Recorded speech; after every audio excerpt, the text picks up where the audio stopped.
à Bernard Schwengler, membre de l'Observatoire de la vie politique en Alsace. Bonsoir. Le micro marche, on l'entend? Oui, c'est bon. Alors, l'émergence électorale du FN remonte aux européennes de 1984, et à l'époque, il avait obtenu au niveau national 11% des voix. C'était il y a 33 ans, et aujourd'hui, donc 33 ans plus tard, il est aux alentours de 25% des voix, peut-être au-delà. D'où cette impression qu'il ne cesse d'augmenter. En 2002, il s'était retrouvé au second tour, un peu par surprise. À l'époque, il n'avait eu que 17% des voix. Quand je dis que 17%, c'est que désormais il est bien au-delà. Et cette impression de montée irrésistible. Alors, au cours des 5 minutes qui me sont imparties, je vais d'une part effectuer une analyse électorale avec quelques chiffres sur ces résultats depuis ces 33 années, et notamment voir les évolutions. Et enfin, je vais proposer une interprétation.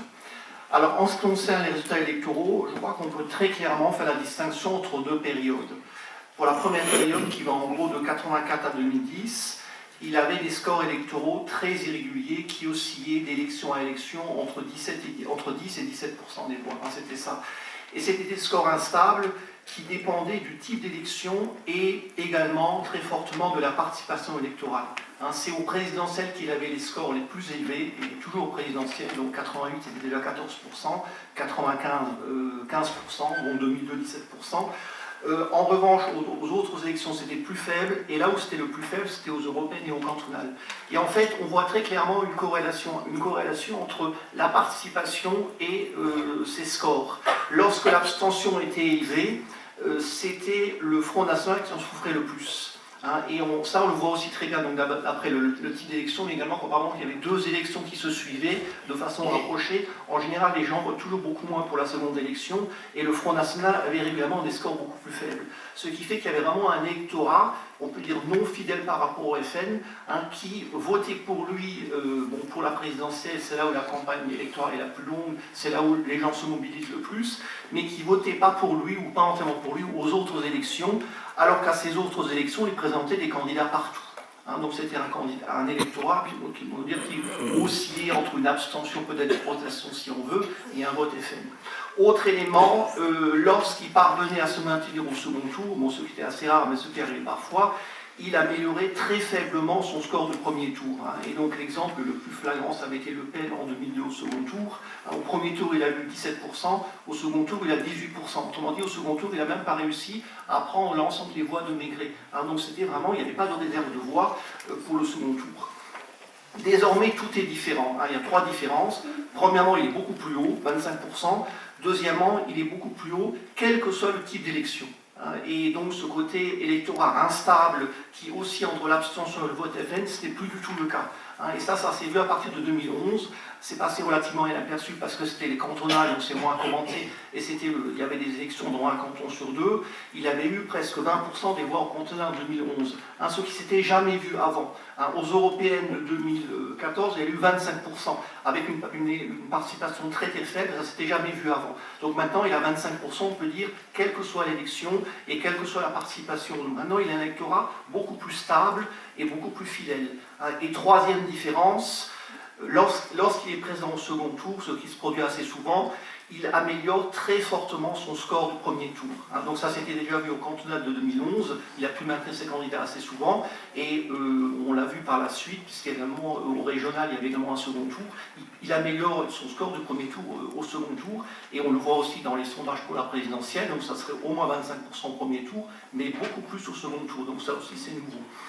D'où un essai d'interprétation, donc qu'est-ce qui permet d'expliquer vraiment ces changements, le fait qu'il est passé à un niveau très nettement supérieur, on peut dire que ça a été assez stable de 84 à 2010, et brusquement maintenant c'est comme s'il avait monté de plusieurs marches d'un coup. Alors évidemment une première explication possible, mais je ne pense pas que ce soit la seule et même pas l'explication principale, c'est que Marine Le Pen a très fortement arrondi les angles par rapport au discours de Jean-Marie Le Pen. Bon, je ne vais pas développer, ça a déjà été dit plusieurs fois, mais je pense qu'il y a une autre raison, c'est qu'en fait, on est en train de changer d'époque, mais ça, c'est pas spécifique à la France. Il y a un contexte idéologique tout à fait différent aujourd'hui qu'il y a une vingtaine d'années ou même qu'il y a une dizaine d'années. C'est le retour de la frontière et le retour de la nation dans un grand nombre de pays du monde dans le discours politique. Et on l'a vu aux États-Unis, le retour de la frontière, ils veulent construire des murs. On l'a vu au Royaume-Uni avec le vote pour le Brexit. On le voit chaque fois qu'il y a des élections, hein, ce sont des thèmes liés à la fermeture, liés à la frontière, et donc liés à la contestation des grands ensembles, que ce soit l'Union européenne, que ce soit l'OMC ou des éléments de ce genre. On veut de nouveau, remettre des frontières. Ce qui fait qu'en fait, on assiste à une recomposition, mais ce n'est pas spécifique à la France, du clivage politique et électoral central. Hein, pendant plusieurs décennies, on avait un clivage droite-gauche, qui tournait principalement autour de questions économiques et sociales. Hein, pour simplifier, même si c'est un peu trop simplifié, la droite c'était plutôt le libéralisme, la gauche c'était plutôt l'intervention de l'État pour des raisons sociales. Et par rapport à ça, le Front National, il apparaissait comme un parti marginal. Donc lui, il essayait de faire venir le thème de la frontière, mais ce clivage ne correspondait pas, à son discours principal.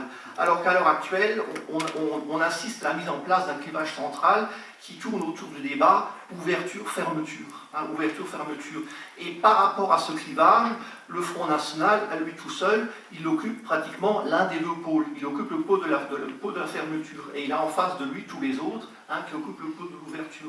Et donc évidemment, même s'il n'est pas majoritaire, hein, dans le pays, parce que ceux qui sont pour l'ouverture sont plus nombreux que lui, le fait d'occuper tout seul un pôle, hein, ça lui donne une place beaucoup plus importante qu'avant. Hein, et je pense que c'est ça l'une des grandes raisons, même la grande raison, de son bond fondamental, puisqu'il est passé d'un coup de 15, de 17%, maintenant 25%. C'est qu'il occupe, le clivage lui correspond tout à fait.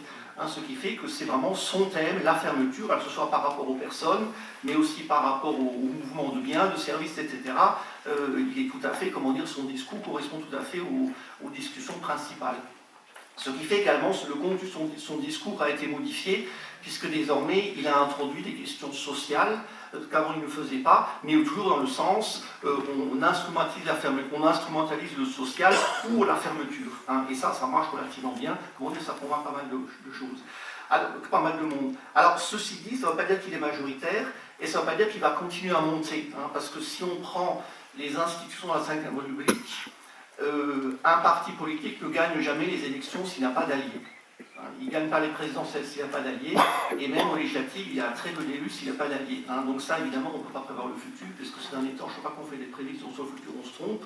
L'exemple pour l'instant, c'était toujours ça. Le Front National, c'est un parti beaucoup plus important qu'avant, mais de là à gagner au second tour, pour l'instant, il n'en est pas là. Hein. Pour l'instant, il n'en est pas là. Et ça repose la question, mais ça avait été dit par plusieurs intervenants avant moi, du Front républicain, ou bien de la somme des candidats qui s'appelleront, hein, pour le second tour, contre le Front National, mais qui lui occupe désormais pratiquement lui tout seul l'un des deux pôles du clivage central. Voilà, je vous remercie beaucoup.